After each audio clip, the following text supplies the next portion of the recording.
যাদের accounting second paper নিয়ে এখনো টেনশন, তাদের জন্য জাস্ট একটা মিনিটে এই বিষয়টা দেখো। আমরা অ্যাকাউন্টিং সেকেন্ড পেপারের জন্য সবচাইতে সহজ ওয়েতে কিভাবে ভালো করতে পারবো। যারা এখনো অ্যাকাউন্টিং নিয়ে টেনশন তারা এটা দেখো। আমরা খ বিভাগের জন্য আমরা কি করব, অধ্যায় 4 অর্থাৎ যৌথ মূলধনী কোম্পানির মূলধন বা শেয়ার ইস্যু করব। ষষ্ঠ অধ্যায় আর্থিক বিবরণীর বিশ্লেষণ বা অনুপাত বিশ্লেষণ করব। অষ্টম অধ্যায় মজুত পণ্যের হিসাব রক্ষণ পদ্ধতি, যেটা আমাদের জন্য খুবই সহজ লিপোপিপো।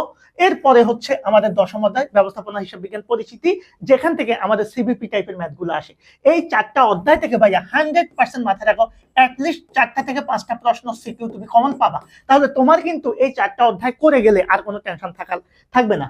এখন আসো, যারা এই 4টা অধ্যায়ের মধ্যেও দেখা গেছে তোমার যে কোনো একটা অধ্যায়ে প্রবলেম থাকতে পারে, তুমি করো নাই বা করতে চাচ্ছ না, সেক্ষেত্রে তুমি অপশন হিসাবে এখান থেকে 7-এর খ নিতে পারো। 7-এর খটা তোমার জন্য খুবই জরুরি, কারণ এটা খুবই সহজ বেতন ও মজুরির। জাস্ট 2টা অঙ্ক দিব আমি, সেটা করে গেলে কমন পেয়ে যাবা।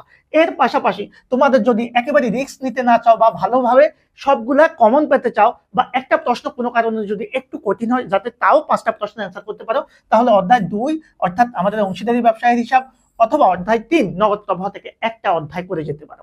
তাহলে তুমি যদি এখান থেকে 4টা অধ্যায় আর এখান থেকে একটা অধ্যায় করে যাও, তাহলে এই 5টা অধ্যায় থেকে তুমি 5টা সিকিউ কমন পাবা 100%।